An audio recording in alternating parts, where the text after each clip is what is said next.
Good morning. Good morning. Okay, let's put some sunscreen. Okay po? Okay. Hi guys, and welcome to my vlog again. I'm Geraldine and welcome to Life in Taiwan with Lim Family. Kasi lagi silang bilad sa araw kapag nasa school, lagi silang may activity sa labas ng room nila. Pero kahit na ulan, nilalagyan pa rin talaga siya ng sunscreen. Everyday routine niya na yan bago siya pumasok ng school.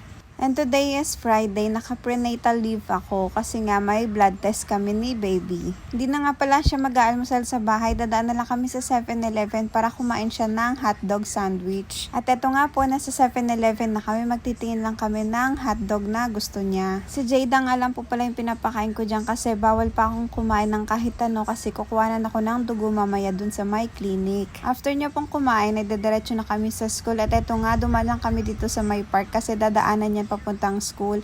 At kapag nakikita ko nga tong halaman na to, ay naalala ko yung lola ko kasi doon sa bahay namin dati, marami siyang ganyan. Kaya laging si mamang ang naaalala ko kapag nadaan kami dyan. Medyo malamig nga kapag umaga, tapos pag tanghali naman ay umiinit yung panahon, tapos pag hapon, saka na naman lalamig. Kaya si Jada, pinagsuot ko na ng ganyang jacket, yung panglamig niya na. At uso din talaga yung sipon dito ngayon sa kanila. Meron na naman nga siya, hawa-hawa kasi sila dito sa room nila. Pero kapag nagwa-warm water naman si Jada, hindi naman siya natutuloy sa ubo at saka lagnat. Nung nakaraan kasi, hindi namin siya napag-warm water, kaya nagtuloy-tuloy ng lagnat at sipon niya.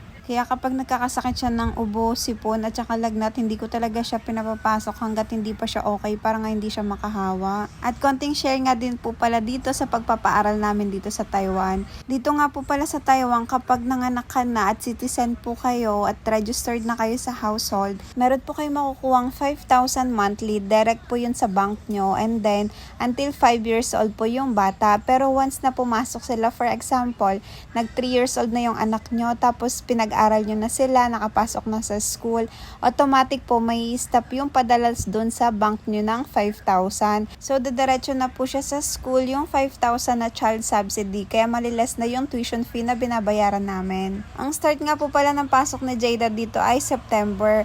Kaya yung binayaran namin for 1 sem niya ay 3,258 po. Kasama na yung lunch doon, yung mga sombrero sa school, uniform. Kung wala pong child subsidy, mas malaki po yung babayaran namin. Kaya thank you talaga sa government ng Taiwan. At eto nga po, makikita nyo sa APP ng school kung anong pinapakain nila sa mga anak nyo at balanced meal talaga sila dito. Nagluto nga lang pala ako ng chicken steak for lunch and dinner namin ni Jay. After nun ay dumiretso na ako dito sa clinic. Nagbiyahe lang ako by bus, mga 10 or 15 minutes lang din yung biyahe. Salamat sa panonood. Hanggang dito na lang. Don't forget to like and follow para updated ka sa next vlog ko. Bye-bye!